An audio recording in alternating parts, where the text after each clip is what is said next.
Welcome back to the podcast. Nathan Endicott, you are here for episode 339. Then you made a trip to Alaska, and now just feels right to have you back on again. Thanks for being on here.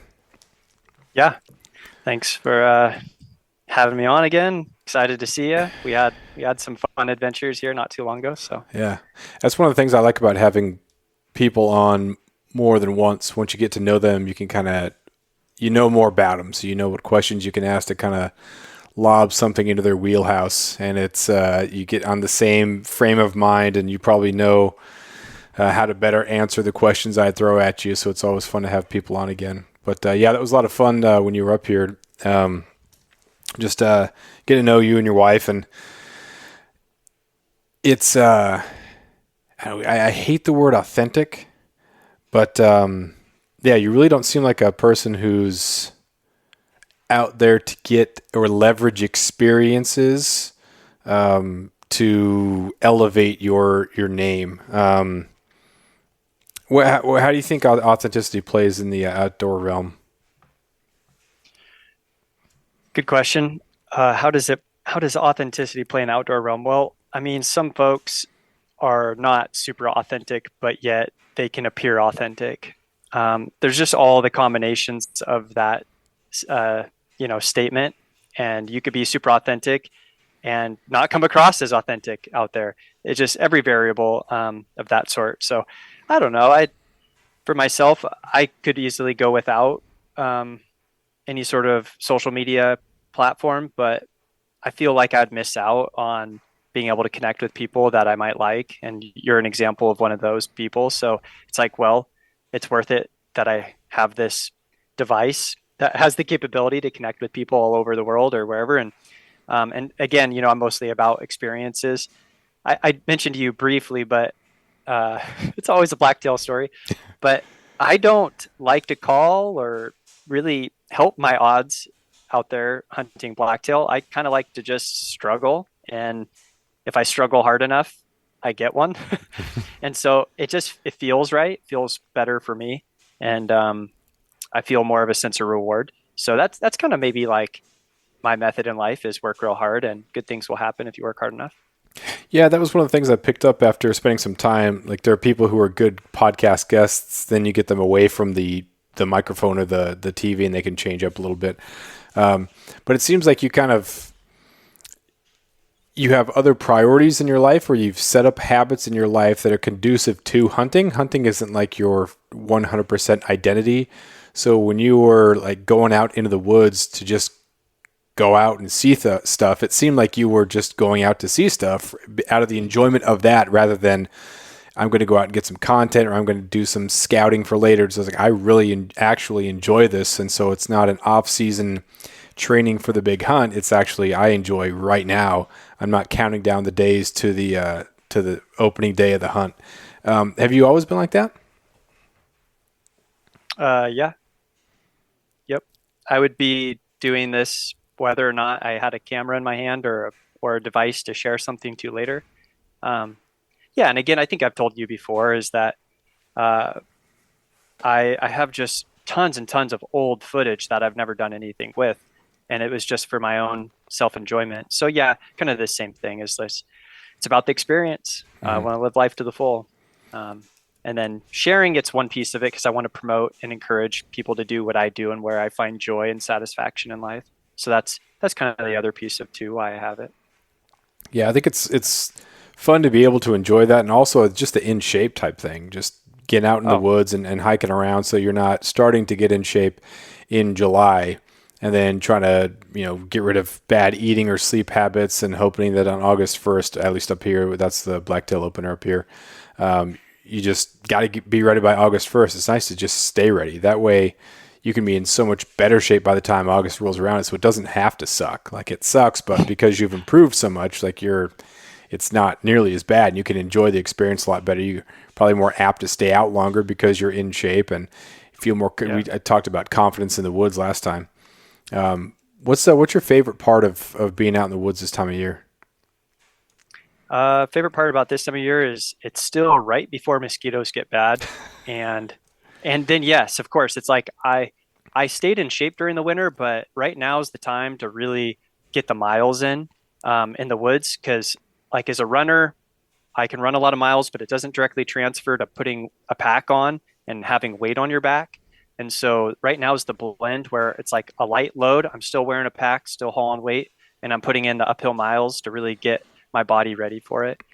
Because yeah, you don't want to be trashed and not be able to hunt or hunt hard or just be in a tent because you're just totally gassed or you just can't make it up the hill. You don't want those. And also you don't want to get hurt. Like I've experienced a lot of injuries in my life because of doing maybe too much. And so there's the balance, but yeah, you don't want to get hurt when you're out there carrying a heavy load. Um, I've taken people hunting before blacktail, and one time a guy tripped and fell and like blew up his knee, and so I had to. It was his ACL, I believe he tore. So had to build a trail, cut it into the side slope, like with my feet, just slamming my feet in to build kind of a trail. And he had a stick, and it took like 4 hours to Ooh. get him out because it was up on a really steep side slope. It's basically like you're up on your mountain and you got to make it down to the coastline, and that's the equivalent of what we had to do. Um, so, so yeah, you do this prep this time of year, so you don't have to be in that bad situation, and you hope too that your hunting buddies and other people that you're going to go out with, you have that same level of confidence in that they could do that too. Yeah. One of the biggest transitions from working out, maybe doing squats or doing lunges or running or whatnot, is just the angles that your hips and knees and ankles are in when you're up on the mountain, because you're stepping down, but it's not a perfectly measured, calculated step. It's not, Yeah, like stairs or anything like that. And that's always one of the biggest things when people come up here. It's just how slick it is, and those stabilizers. If you do lose your foot a little bit, then that other hip is just cinched down to try to have some sort of stability, or your knee or your ankle, like all that stuff is just, it's worked so much. And that's getting out when it's slick and with the weight on your back, and getting up and in that sort of terrain is so huge. You can do the Stairmaster all you want, and that will help. It's way better than nothing. Same thing with running, get the lungs going, but still there's something to that. Getting used to that footing yeah, is really, really important. yeah. No, I definitely agree, and you know that firsthand. So the only thing I would say that could help with stabilization is those half dome sort of balls that are inflated, and you can kind of balance on it. Hmm. But still, I mean, that's like it kind of feels like a joke because when you're up on the mountain and you step on a slick stick and you go sliding 2 or 3 feet and you catch, and then you're like mid catch. Do you collapse or do you stay on your feet? Like it's always a gamble, but yeah, like I guess when you're in shape for that and you're experienced with that, you don't even think about it. But if you took somebody unexperienced, gosh, I sure hope that they come prepared with their knees. Yeah. It could be brutal on the knees. Yeah, So sometimes trying to save it is the worst thing you can do. There are a couple times I've been hiking where you start to go and just roll with it into the berry bush, and just, my wife sometimes like, "What are you doing?" Like, I just went with it. I didn't try to fight it. I just went, and I knew they had these nice bushes, and now I got to get out of them. But yeah, sometimes it's when you save it that things get a little bit hairy. Have you ever slipped and fallen and thought, "Oh my that's not gosh," good. but then you kind of check everything and you're all right? Uh, yes, and I've also had it where I check and everything's not all right. What was Uh, that one? so in 2018, I was out. It was one of those days where it had snowed, but then turned to rain. So it's like 34 degrees and rainy and just pouring rain. And I had a buck that I got up from its bed, and it was with a doe, and it was chasing the doe. And I just kept pursuing, kept pursuing. And so I'm soaking wet. It's probably 3 p.m.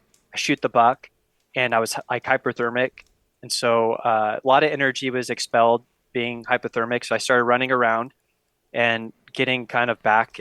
Like I was not super conscious, and even working on the deer would kind of stall out a little bit and be like, what's going on? Like stand up, move around a little bit, keep working on the deer. So I get on my back. So that's how I started the pack out. And then I had to pack quite a ways and eventually hit a trail. And it was in the transition zone between snow and slush, and so the trail was pretty slick. It was in a place where it cuts into a creek ravine where it was rocky and a little bit colder, so it kind of was more icy than slush. Hit a rock wrong with my boot, slip, come down, and I had the full buck on my back. Both kneecaps hit Ooh. at the same time. Yep. And so like if you've ever like rollerbladed or skateboarded or anything like that, and you hit your knees hard on a hard surface, it's that ache. You're just rubbing your knees like, oh, that hurt. And that pain that you get, it usually goes away. You wait like 5 minutes and then that intense ache goes away. Well, the left knee didn't. Ah. And the right knee got better. And so anyway, so I hike out. Long story short is I ended up breaking a piece of my kneecap, and I couldn't go downhill very good for the last like 3.5 years. Had a cortisone shot to get through one of my like once in a lifetime hunts. I drew an elk tag, got through that hunt with a shot. Sure enough, the pain and swelling came back in the kneecap. It just wasn't going to heal right. And I didn't want to do surgery, and that was like the only option. So I did last May. So I'm a year out from surgery on my kneecap. They removed a piece of bone, and I'm feeling good. Like I ran today, and this is the first time I've run without pain since. So this surgery took about 8 months to fully recover, not limp. And I'm back to running, and it's like, it feels like I, you know, uh, was like resurrected from the dead. I thought my body was dead to me if I can't run. Mm. And I just kind of accepted maybe I have to limp downhill for the rest of my life or walk back. I walk backwards or side step, but it's coming back. And so that's all good. Body can heal. Yeah, absolutely. Yeah, treat it right, and it can be so resilient. I've had a couple falls where there's one. It was last November, and there was a little creek. It was about 37 degrees, and it just stopped raining, so I was really excited for that. And there's a tiny little creek, like 4 feet wide and 6 inches deep at most. And so I go to just kind of step on one of the rocks that's in there and then step over. No big deal whatsoever. But like time and gravity accelerated as soon as my boot hit that rock. Like I just slipped Yeah. so quickly and then fell, and I fell sideways. So, I mean, 6 inches of water is nothing, but by falling sideways, water just rushed in my jacket, down my pants, and I got up, splashed really quick. And then I'd hit my knee, just like, not as bad as yours, but you feel that the kneecap is just pulsing. And then you don't want to yell, you can't cuss, and so you just kind of letting air out, and but you can't make any sort of noise. And then you kind of take stock and like, okay, my knee, for a second, it's like, oh, it's dislocated, broke off. And like, okay, it's still here. It's okay. I can move it. It hurts. All right. Now it's 37 degrees and I'm wet. So, when you've been cold like that before, especially in rain, Oregon, Washington, and Alaska, that can be the thing that really messes people up because they're not used to being in that pre-hypothermic mode. And once you've been there before, it doesn't mean that you're immune, but it means that you can kind of recognize what we need to do here. And so now I was wet. It doesn't mean that I have to go. I'm not going to be able to sit. I'm going to have to walk very slow. I'm going to have to keep the blood going, and I can still hunt for a little bit. But if I sit down and try to glass or anything like that, then the heat's going to be sucked from me, and I could potentially be in some sort of trouble. But yeah, once you start to feel that cold and you can recognize it, you can stay a little bit more focused. You don't want to be in that situation, but having that experience, I think, is huge for people who are going to be out there more and more. Those people who aren't used to that, are used to just waiting out maybe a thunderstorm where it gets cold a little bit, or there's snow overnight, but it's going to. When I was in Wyoming last year or 2 years ago, it snowed one day, but then the sun comes out and you can just feel the sun in your face and it feels warmer and the snow melts. But once you're wet on a hunt, Pacific Northwest Alaska, it sticks with you. Yeah. You got to stay moving. Um, yeah. It's a thing to be careful about and conscious of. Um, I don't know. It's like one of those things where how far is too far? You don't really know that boundary. And for a lot of us that just like to keep going, or you don't necessarily think anything bad could happen until it's maybe, it is too long, or you waited it went too far for yourself. Yeah. And Yeah, I would say that was probably, yeah. So yeah, you played it safe. Like you got to keep moving. You can't sit down and obviously, sit anywhere and you'd be uncomfortable. So you wouldn't necessarily want to do that. Hmm. But it's like, what if you had a buck down and now you had to sit? That's where I was at. And I'm not, it's like, I'm relatively intelligent, but not when it comes to like taking care of yourself, right? Like Hmm. I don't listen to my body cues very good. And that's what it takes to be like a good distance runner. And I was a good distance runner. It took kind of like ignoring some of those things Hmm. that your body is saying, hey, this feels like it's too much. You have to get used to ignoring it. So it is a little scary, only now that I'm a dad and have kids. Yeah. It wasn't scary until I have, real responsibilities Yeah. that like it's irresponsible and negligent to think that I could just, you know, not pay attention to things like that. So yeah, that's something I've never really, when telling that story, I've never really thought about it too from the perspective of hypothermia Hmm. and having it be maybe too much, too far. Well, that's an interesting thing too, because when your body is hypothermic, it's pulling in blood from the extremities, and so if you're like, kind of kneeling down and you're working with your hands are going to be warm from the blood. Your brain is working and everything, but you might go to stand up and like the body's been pulling all that blood and all that warmth from your legs, and so if you can't feel your ankles when you're trying to walk, you can't feel your feet. That makes it really difficult to try to get around. I've had a Yeah. couple of times when you're walking around in snow and you just can't feel your feet. They're just these clubs, and you keep walking. You know it's Yeah. going to be fine, but yeah, it's that kind of that misery, and there's expected misery, and then there's being stupid with it. But I think that's gauging where you're at, how close you are to the truck. Yeah. But 2 years ago, a buddy of mine, we were walking in this muskeg, and we'd split up, and he stepped in a spot that sometimes you'll sink down into your hip or knee, but he went like nipples deep, and he had Mm. to put his rifle down and kind of use that to kind of help climb out of it. And he texted me. He said, "Yeah, I just sank to the nipples." I was like, "Dude, you all right? You want to Oh meet me at the no. truck?" He said, "No, I'll be fine. I'll just keep walking."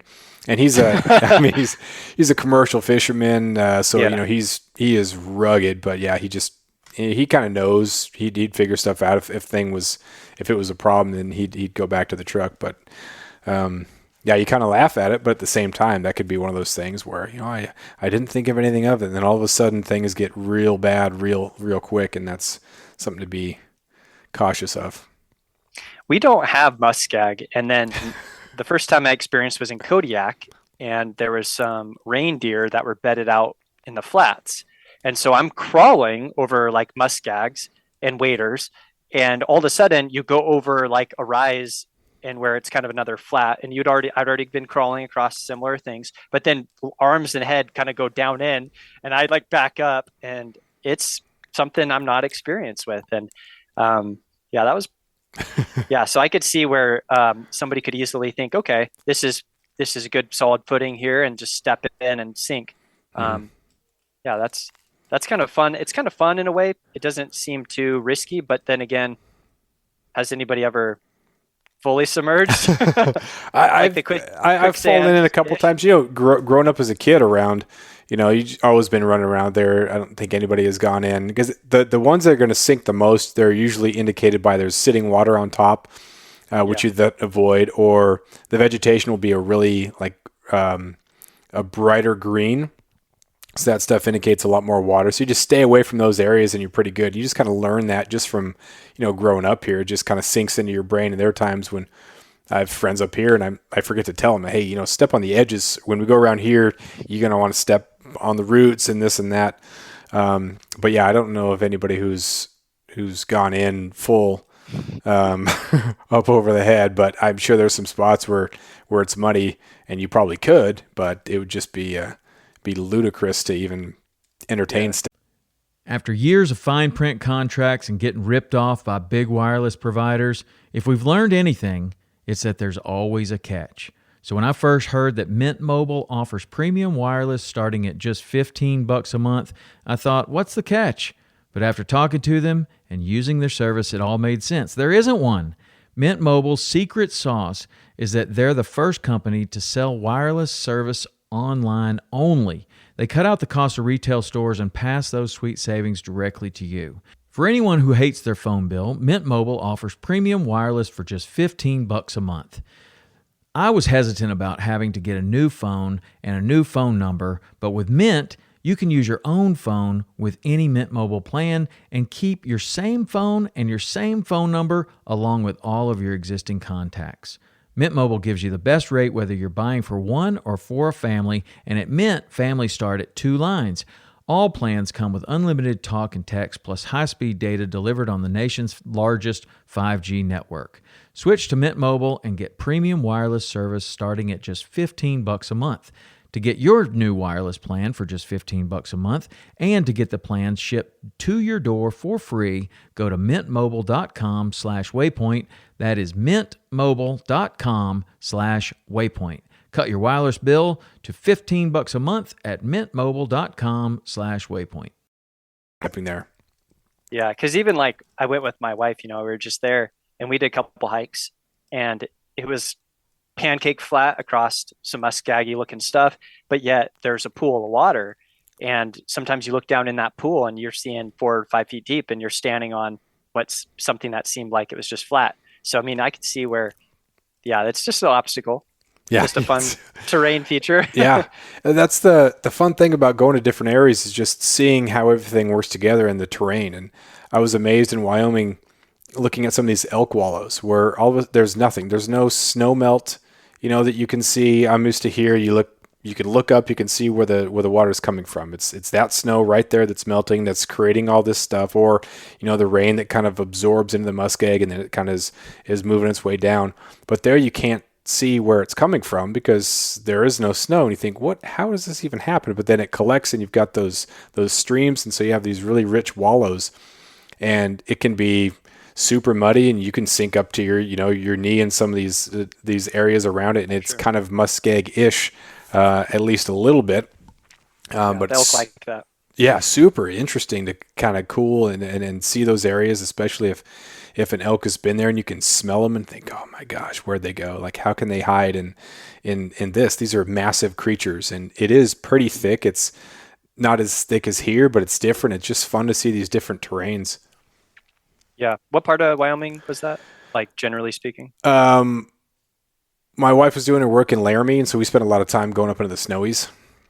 Okay. And then we hiked around in the Bighorns and also in the Wind River Range too. So we'd been around different terrains, but we didn't see elk everywhere. But some of those areas just kind of hike around looking for stuff, and it's pretty cool to see that. And being able to walk through is such an interesting experience too. Like, you can walk pretty much in any direction and not get tangled up in Devil's Club or anything like that. So it's so freeing to be able to walk around there. Yeah, no, I could see that for sure. I've been to Wyoming one time for a hunt, and it was elk, but it was more on the east side of the state, and it was way more open than what you're describing, and not as mountainous. But the elk there's a lot of elk. Yeah, it's a lot better than Oregon or anywhere else I've hunted. Because you've hunted. I was looking at some of your videos before. There was actually, I wanted to ask you about your Oregon mule deer hunt, episode 1 from 3 years ago. Yeah. Why do you say, yeah, like that? Because I've told you too, like my video, the first one's kind of not as well put together, but it was fun. It was an experience I had, and it was good for at that time.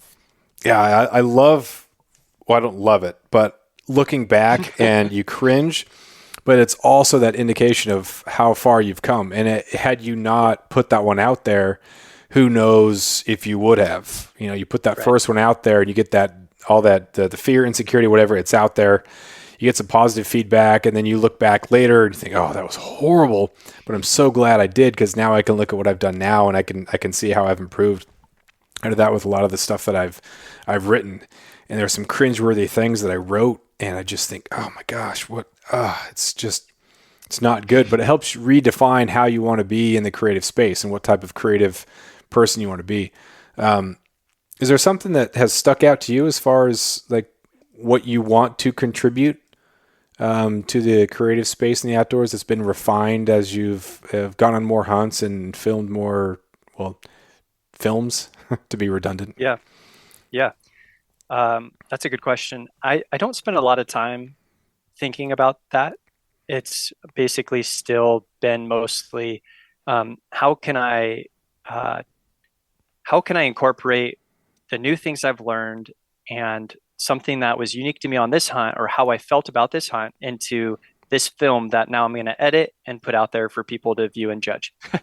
And so that's kind of generally where my thoughts have always been. But recently, a couple different folks have asked, like kind of friends have asked me, like, where do you want to go with it? Or do you have any plans or long-term goals? And generally it's like, no, but the thing that I really want to do is start with my dad and interview, kind of do more of an interview film, or a um, not necessarily how-to film, but talking about history of archery and some of his collection within archery equipment, and make it very short, like 5 minutes, maybe at top length of film, and focus on things that like bring him joy and passion within what he does. And my dad's like a great first person to start with because he's acquired a lifetime of knowledge in archery. And that's something that I'm very passionate about too. It's how my hunts go. So start with interviewing folks that I care about and are friends, and something that really makes them tick, like what they live for and how that involves the outdoors, and weave it into a short little film and kind of highlight their life. And so that's something that sounds fun, like a project I'd love to take on. But when would I have time to do that? Like my dad, he's the one that I've kind of initially thought about this project starting off with, and I told him about it like 8 months ago, and I just haven't done anything. So yeah, finding the time, of course, and then still doing objective number one, being a dad Mm-hmm. and being a husband. So yeah, it's tough to find time outside of that, and then of course working the full-time job. But that's kind of what I'd love to do. Like, some more passion is to highlight people. Mm-hmm.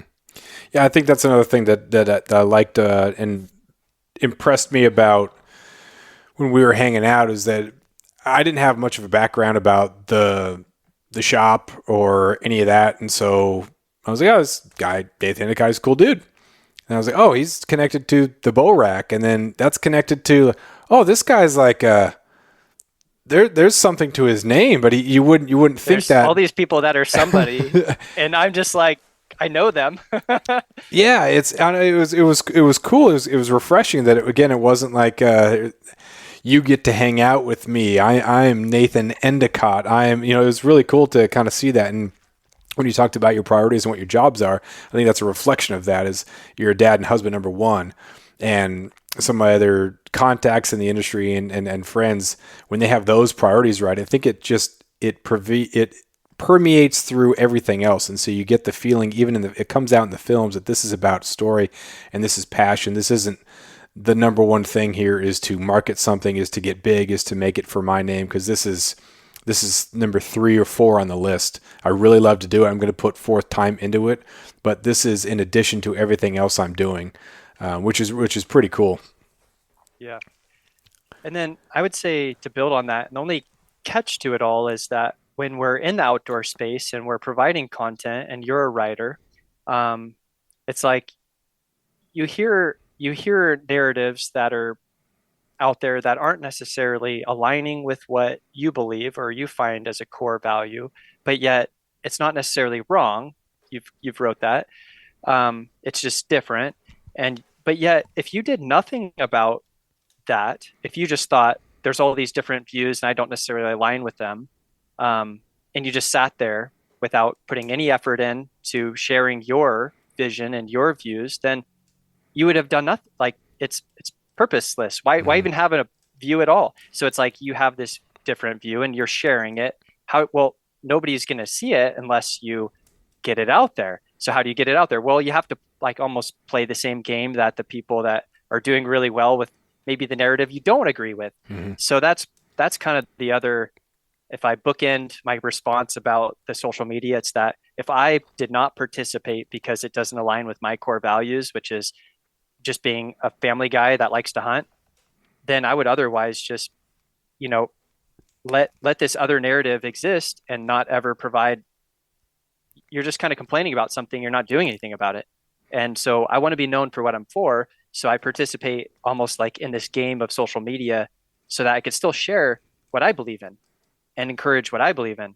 And so that's hopefully captured too in my films. Like I always try to have some home video aspect to it. Hmm. It's not always just like putting out the film that looks like the most professional thing. It's how I thought about it. And yeah, so I don't know if that response made sense, um but yeah, I mean, in order for your book to be sold and for your opinions to be heard, you have to market Hmm. yourself as a human in some way, or else it's just going to sit on a shelf. And so it's kind of a weird thing to get yourself out there, and it's hard for some people. It's definitely me. I'm not one to really want to get my name out there and not uh, and then try to sound like somebody because I have nothing to prove. Hmm. I'm very content. Yeah. I feel like I've lived a great life already at this point, and like I'm just really happy. Everything's a benefit after that. Yeah. Like, and just taking care of home base. So Yeah, I think playing the games on your own terms is really important. And there's some stuff that's out there that you might not agree with, but and some people then adopt that as their persona. They're the ones who are going to tell it like it is. It's, well, all right. I mean, there's some stuff you don't agree with. Doesn't mean that it's bad, but you don't. Hunters, we should definitely stick together. We shouldn't just put a rubber stamp on everything and say, no matter what you do, there's, you know, everything's okay.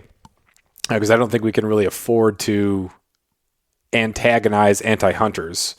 And I think with one of the most important parts of growth is to be self-aware and to be reflective. So that stuff is important too. So we can reflect and we can have conversations, but do it in a way that's going to be meaningful and purposeful. Because that's, like it or not, that's where we're at. We're going to have to deal with it. So putting out good, honest content out there, and not be to this or to that, I think is an important thing going forward. yeah, no, I agree with that. So what do you got? What do you got coming up? When's the next shed hunting? And how do you know where all these deer are? Because I've seen some of your films.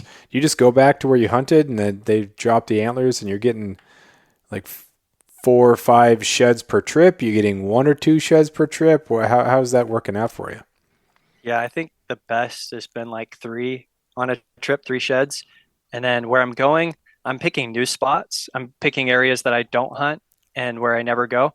There's one day I went to an area where I hunted one time and I found a couple of sheds there, which is cool. But it's very tough. I mean, there's not a ton of deer. Again, my film makes it look like there's a ton of deer, but I'm just finding where the deer are at. Like there's so much real estate to cover, and that's again like the nice thing about your Alaska Southeast is that when you're up above in the Alpine, you can at least see what the animals are because for a short period of time, that's where they're all at. Mm-hmm. And so you can at least make inventory of this is a good spot. You can scout more effectively that way. So that's kind of what I'm doing is that I've narrowed it down. I know where the deer like to live at different times of the year. I know where they like to drop their antler. You can hike, 30 miles, zigzag all over everywhere and not find a shed. And then you can go and put in about 2 miles and zigzag one small little section of hillside and find 2 or 3. I Mm-hmm. mean, they like very specific spots because this helps them survive the winter and they're brutal. So, and that's like that all over the West for a blacktail. So yeah, I'm just narrowing it down to very, very specific types of terrain. And I look for it on Google Earth and I find it and then basically drop a pin and then go zigzag that hillside and find them. Mm-hmm. I've never gone shed hunting. I've only picked up sheds that I have found while I've been outside. I think if I Yeah. went out with the mission of finding sheds, I never would find one. There are a couple of times where I found sheds and it gets in the back of my head because I think, all right, once the weather pushes them down, they're going to be in kind of that lowland muskeg area. But I found like a pair, which is really awesome. It was a nice pair, like way higher on the mountain than I expected. Mhm. And I thought, oh man, this kind of jacks me up because I was hunting the lower area and I thought, all right, well maybe he goes up and then he comes back down, or maybe he came down for the rut and then went back up there. But there had been quite a bit of snow, so how is this happening? And then I saw that there was a way that he probably could have gotten down from the lowland muskegs up that was pretty protected and probably didn't get a whole lot of snow. But then when I was figuring out where I wanted to hunt, that just stuck in the back of my head because all the places that I usually like to hunt for rut were different. I thought, man, up there. I need to go up there. And it just threw me. And I thought I had a good program figured out. I thought I had some good rut areas, and I killed some nice bucks in rut area in the lower muskeg areas, but it just threw a whole wrench in what I thought I'd figured out. And that's it's kind of a cool thing to just be back at, it's not square one, but just to be reminded Always that, hey, learning. yeah, the deer do what the deer do. And, as Yeah. soon as you feel like you've got something figured out, you're going to realize that you don't. Yep. So, yeah, that leads to a lot of different thoughts I've had about Southeast and being there and seeing it and noticing some of the old growth that you guys have and what elevation band. I think it was around 1,500 feet, maybe 2,000 feet. There's some typically like some old growth timber in that stretch. And on a steep south face where you have that old growth timber, you're going to get a lot of sunlight hit the ground and maybe the right type of feed. I'm not sure. It didn't look like what I have in my mountain range, but that would help an old buck Mm-hmm. survive. And I've found that the older the buck is, they're going to want to live as high as possible on the mountain, even if that means they're on 2 feet, 3 feet of snow. Mm-hmm. And it's just the way it is. They'll be as high as absolutely possible. So when you transition out of that environment and you're coming out of the Cascade Range, that's kind of what I hunt mostly is up in the Cascade Range of Oregon. And you're down in the valley. Yeah, these deer behave differently. They might drop in what would be like the muskeg flats of Southeast. Is that we have valleys and they don't have to migrate. They can Mm-hmm. live wherever they want, and they might drop. So it's almost relatable. Is that if you don't have the right habitat, but there's deer, there's a population in that spot, they don't have the right hillside, they don't have the right, everything, then maybe they'll be down on the coastline or Mm-hmm. down, that's where they're going to winter, that's where they're going to drop. But an old buck that's maybe in the right hillside, he's going to be as high as possible. Mm-hmm. It just tends to be the case. Yeah, that's been the one of the biggest issues, or not issues, I guess, but when people come up here, they're asking about the migration corridor. I'm like, this is an island here. Like they don't have to. They can live their entire life, and there's always people who shoot really really big bucks in August near the ocean, just because bucks don't have to be up top if they don't want to. Like you said, if you big old swamp donkey that's just kind of hanging out low in the muskeg, has food, has cover, has everything it needs. It doesn't have to go up to the mountains. There's no rule that says it. And these mountains you're going from sea level to maybe 3,000 feet. But like you said, in order to get to that subalpine, it's not very far. They can make that trip pretty easily. And so you're getting a lot of variety in there. In the edge of those muskegs has a lot of that great feed for it because it gets a ton of sun and it gives them really, really thick cover. And so if you're walking through the muskeg, they can be just totally hidden in there and they can shoot out the back into the timber and Yeah. into the old, and you'll just never see them. So it's pretty cool to learn all that and see that and just figure it out. And yeah, just a lot of fun. Get really excited for it. It's fun to see that in the different time of year and then figure that out before everything gets all bushy and leafy and whatnot. Yeah, another thing too that it reminds me of is that where I'm finding my blacktail wintering is that it's pretty effective for them to escape from predators. And it's what predators are they adapted from? So mostly mountain lion. But up there, you have wolves as well. Wolves kind of like maybe not a steep side slope. So maybe if I had to just throw out something random, I would feel that areas where the wolves are not there that year, or they've moved on, or different islands, or populations have changed, maybe those deer do like the flats, the more muskeggy flats for wintering because it's not as much effort to survive winter. Mm-hmm. It's warmer, but maybe they have to get pushed up into more of the steep terrain or mountainous stuff to survive winter. If there are a lot of wolves, maybe it's easier to elude them because they can run downhill or get away from them faster versus being caught up in muskeg. I have no idea, but predators seem to play a piece of that puzzle for where they winter. And then for me, it's tracing too, where's a buck wintering. So if I find some sheds, I could trace it pretty quickly to where they're rutting. It's not Mm-hmm. that far. You mentioned migration corridor. We don't really have migrating blacktail, but we have deer that get pushed because of snow. Yeah. They're not mule deer migration routes, 10, 20, 30 miles. We're talking at the most 6 miles for blacktail to migrate or winter. And then so I could trace back not too far away to where those bucks might be rutting. And also I'm seeing rubs. So when I'm picking up a shed, I'll look up and I'll see a rub. I'm like, well, this is probably a pretty good spot. You Yeah. just have to drop a pin, and then it's covering all those spots in a day, as many miles as you can put in, and find out where the deer are hanging out. Yeah. Do you put many game cameras out? I don't like to put out game cameras because I don't really want people to know that it's like a hunting spot or have the capability to steal that camera or look at the card. So I'll do it for elk or something where it's a really long, to go scout, it takes a day's worth of travel across the opposite side of the state. That's where I'll use a game camera because it's worth the risk. But when it's close to home, I mean, I could put in enough trips to justify the use of a camera. The other thing that's nice about a camera is you really see when the deer are most active. So it's like, when did the rut really happen that year? Well, you look at your camera and you can tell that. So I might put up one, and I'll put up one camera in a spot where I feel like it's pretty well hidden. I'll hide the camera, hide it high. And that's just really, I know a lot of deer use the spot, and that'll help me track when they rut. But I don't need to put a camera on every spot. I think is good. It's not like I'm trying to find the biggest deer that lives out there. I'm just trying to find out when the timing is the best. And that's really it. Yeah. I put some out in some areas that were a lot of rubs because I just hunted a couple of the areas and hunted from different angles. And so I went up the easiest accessible spot. And the next time I thought, well, I'm seeing fresh rubs, but I didn't see anything.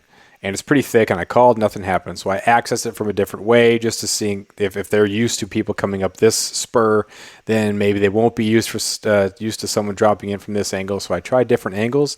I thought, man, there's fresh rubs, and then more fresh rubs. Like, they have to be around here. And I put out a game camera and saw that they were primarily moving more at like 1 or 2 in the morning. I thought, oh, great. So I didn't know if that was like that's normally what the program that they were running, or if it was because of increased pressure. It wasn't a really difficult place to get to. So I'm sure a lot of people were parking and were walking up this spur and seeing the same thing. So that may have kind of driven them to run a more safe night program. But also, some of those areas are so thick, and if they're not coming to a call, and if so many people have been calling them, that the instinct to show up maybe has been replaced by, hey man, the last time that I responded to one of these sounds, there was some dude there, and I don't like that. And so I have seen deer running the opposite direction of where someone was calling. So I didn't know if they got too close and spooked, or if they were like, hey man, I don't like that sound anymore. But yeah, how do you deal with areas that might be more pressure? Do you not hunt the area? Do you hunt it from a different angle? Do you think what a lazy person would do and do the opposite? What do you do with that? Oh, wow. Big question, kind of. But, well, so first, too, is that like game cameras, the use of game cameras, they could tell a story, and you could buy into that story way more than it's worth. Right. So it's like, if you see, you could see that deer all moving at a certain, like it's all at night. Well, maybe it's only at night in that spot because they're just using it at night to travel to where they want to feed in the day. You're just seeing a small piece of the real story. So they're effective. They can be used to help. Like, if you had a bait site, you would know exactly the end of the story because that's where you want to see them at. So the use of cameras, I think you got to put a lot of thought and strategy into it if you're really going to tell yourself a story from it. Otherwise, it's just giving you information, and that may not be the most valuable information. It's like listening to a hunting buddy that doesn't really know what he's talking about. You're just like, you take it for what it's worth. So that's the same way. You take the trail camera for what it's worth. All right. So pressured areas. Like, I just watched a Western Hunter episode with Nate Simmons, and he's hunting his home state, Wyoming, for mule deer. And he gets into a spot and he sees one hunter. It blows out a basin. And he's like, dang it, I didn't plan to leave already, but I'll go talk to him. So he goes and talks to him. He's like, no, nice guy. He's going to hunt over here. I'll hunt here. We'll maintain that point of separation. We're talking about giant places, huge places. Like, he saw 10 or 15 mule deer bucks in the wide open. It's like, shoot, one guy to contend with, like, that's nothing. Right? Yeah. Like, and then here comes guy number 2, and he just packs up and left. And he goes to another area, and then he's seeing more people there, and he thought it was the most remote thing. So again, it kind of ended with him packing up and leaving out of a little bit of frustration. And so I see where guys pay a lot of attention to hunting pressure. And of course, I don't want to park at the same trailhead or same spot as where someone else's vehicle is. I avoid that, of course. But on the west, when you have a lot of timber, you're not seeing other people. You can stand the chance of hunting pretty hard and not really seeing that other person all day. So does hunting pressure play a role? Probably, but if you're willing to put in the miles and the work, it's not going to affect it. Maybe it helps you. Maybe it pushes the deer towards you. Who knows? It's lots of variables, but I won't shy away from it. I'm out there to hunt just as much as anybody else is. Now, there's probably a limit. If there's like 10 trucks, I'm like, okay, time to pick a totally different area code. So yeah, I've transitioned, or not transitioned, but I've taken some lessons from fly fishing where I've seen some people that are fishing for steelhead on a river, but they're not getting the fly where it needs to be. And so I will wait for them to finish, and then I'll drop in and I'll fish it, correctly, or just based on the knowledge that I have of where the fish are going to sit, I can then fish that, and I can usually get a fish or two. And so when I apply that to hunting, it makes a lot of sense, because just because someone's in the area doesn't mean that they're hunting it right, or that it's blown out, or that it's ruined. And that's, again, we've talked about knowing and understanding what the terrain is, and being in there and figuring all those things out and putting those pieces together plays in. So I think I've become much better about not just abandoning a spot because someone else is there, hunting it well on my own terms, and hey, I know that there's a buck in here, and so let's just make sure that we're pretty sharp, make sure that we're doing things correctly, and then if nothing happens, but at least, again, hunting it on my own terms, I think is something that it's been a mature or a maturation process for me as a hunter to not just go to the only spot where I can be by myself. Yeah, I agree with that. It's the only other variable to all of it is, does somebody else follow your boot prints in the snow? And I hate to say it, but that does happen. And I just always hope that people will try to honor, not trying to literally trail somebody else. But there's no rule saying they can't. Yeah. I just feel like it's one of those ethics and respect things, is like, if you happen upon or see somebody, maybe just make contact and go the other way versus trying to literally go right where they're going. Yeah.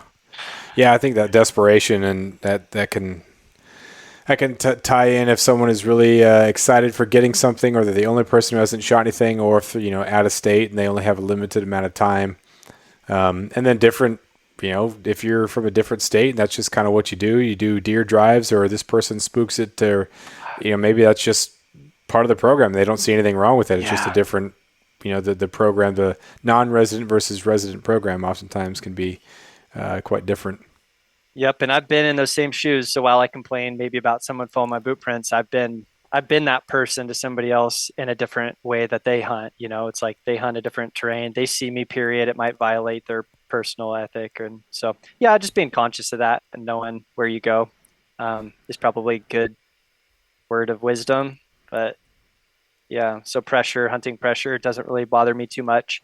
I know guys that get it done every single year in the same spots I hunt, and they're hunting muzzleloader like before I even get there, or rifle before I even get there. Archery's the last, is a late hunt, and then I'm still finding good bucks. And it's like your fly fishing example is great. You're gonna fish the hole and from experience be able to nail them, where somebody else can go through the same country and not nail it, not figure it out, and that's going to be up to them to learn and to grow. And then I can still have my experience that's out there in a similar place. Don't have to shy away from hunting where I like to hunt if other people are there. What dictates whether or not you hunt the same spot? Do you hunt the same spot year in, year out, or do you try to go to a new spot? Because there's always that chance of, I'm going to try a new spot this year, and then think, gosh dang it, why did I do this new spot when I know where the deer are? I could just hunt that spot, and I have a better chance of success. Yeah. I have favorites, like, not because it's better, just because you know it so well, or it just you've had so many good memories there, so you're just like a repeat customer. You want to go back and hunt something. And how long is your season? That makes a big difference too. How long, you have like a month-long season, or? Yeah, it's 4 weekends, 3 weeks, with the 4 weekends, and yeah, it's not very long. Um, I guess it's I guess if you compare it to some, so like Washington has a shorter season, Oregon's kind of middle of the road, California has a longer season, and of course Alaska has a longer season. So it's I guess it's lower if we're comparing to Alaska Mhm. for time period, but we're going after one deer as opposed to three Yeah. or four. Uh, yeah. But picking new spots, I mean, there's so many spots. And even that I've got pins, it's just a smear of pins all over, um, giant range of, half the state. Really, I've covered 3/4 of the state, and I'm bouncing around all the time. Um, I'll be one spot one day and then 20 miles, 30 miles away the next day, and just hit as many spots as possible. And then, of course, after about a week or so, I'll loop back and maybe check out an original spot that I just love and I can't ever quit it. And I just hunt it so hard and it's effective for me. And it might not even be worth it, but I just like to return to it. Yeah. It's like having a home game as much as it can Yeah, be when it's not your home. exactly. Yep. So what else you got this summer? What are there non-hunting related stuff? I know you got baby number 4 on the way. Oh, yeah. Um, right now, the non-hunting stuff is that just every opportunity we can get the kids out. We're doing swim lessons, taking them to the local lake, and just being outside. I took my son hiking last weekend. He's been talking about going hiking every single day, and so I took him on a little hike. He did great. He's 3.5, and he hiked 2 miles. It was an old grade, so it was not too hard. He had to lots of brush. That's kind of the non-hunting stuff. Is maybe a few camping trips here and there, a couple more shed hunting trips with some buddies. But I want to do a fishing trip or two in the Cascades, but we're getting too close to mosquito season. Snow hasn't melted out enough to get into those high lakes. Uh, yeah, and then I mean after that, it's really just switching into full scouting mode. And I want to do a California blacktail hunt, and I'm going to go down there and scout.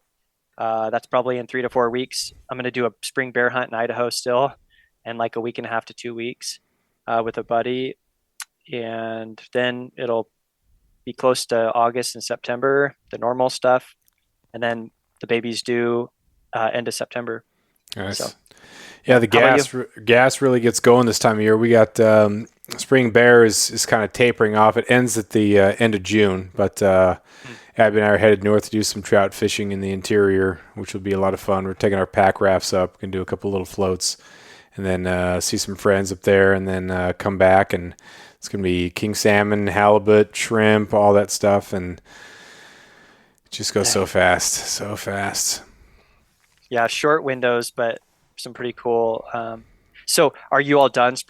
Spring bear's winding down, but you're kind of already switching gears. Is that what you're thinking? Yeah, May is kind of the time to really get after it because once the kings start showing up, it's king salmon. You just want to put that fish up because that's really limited, and that's definitely treasure king salmon, and the silvers start showing up in August or July and August. So just want to really put all that fish up and spend as much time as we can over there, and then I think maybe August or September if we happen to get a couple deer. Abby wants to get a mountain goat, and then I don't know. Best case scenario, we get a couple deer. Abby gets a mountain goat, and then we can go after a black bear in the alpine if they've been eating the berries. So, I mean, those that's Yeah, just the if everything goes absolutely perfectly, and but who knows? It's a great plan to have, and most of the time you make a plan and something else happens and it ends up being just as good, if not better, than what you had planned. So, it's all right. yeah. What's your prime? So, like, putting up king salmon, you said, like, how many pounds of king salmon are you able to get in your annual, you know, trips, or is it like, what's your ratio of fish Hmm. to bear, deer, like goat? And do you like goat? Yeah, it's pretty good. We just ground all of it. We didn't do well. We had tenderloin of course and the backstrap, but just ground everything else. We didn't do roasts or anything like that. But it's really good and chili Hmm. or anything that you would use ground for. But we try to get as much as possible. Last year we were building a house and didn't have the boat, so it was whenever we were invited, and then also we were on Prince of Wales, so we got a couple kings, but it's hard to not just eat the fresh fish, because king's got a lot of that the really good omega fats in there, which means that the fat kind of deteriorates and breaks down in the freezer. So frozen king fillets aren't nearly as good because of the fatty content. So it's way better to just either jar those or eat them fresh. And so, there's, ideally you just kind of catch and eat the kings until you've had enough, and then jar them. That's kind of the way to go with that. And then silvers, when they start showing up, maybe have more of those fillets in there, because we might like making fish cakes. So Ritz crackers and the fish and some couple eggs and some peppers and whatnot. Just make these nice little cakes.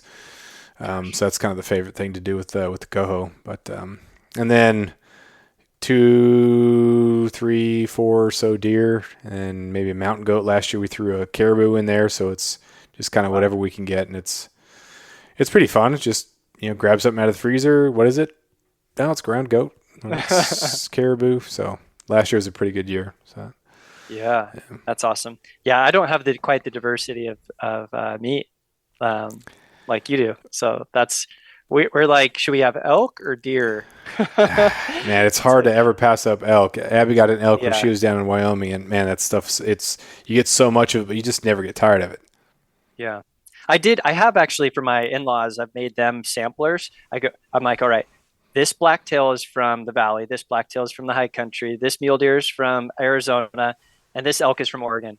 Yeah, and well, I'll tell them that, but not tell them like what the cut is or where it's from, and to cook it all the same, present it to them like as sample 1, 2, 3, 4, and say which one's your favorite. And then after they eat it, then I would say, okay, that is blacktail, or like that is mule deer. Usually the Arizona mule deer wins. Oh, Like, really? something about the desert mule deer just tastes so good. And I agree, it's my favorite. It tastes like candy to me, compared to like blacktail kind of tasting more of a it's more meaty and flavor, more earthy almost. Like it's hard to compare it. Whereas one just is so rich and sweet, and then elk's kind of like the center. It's like it's not on one extreme or the other as far as like being like this rich flavor or kind of this earthier taste to it.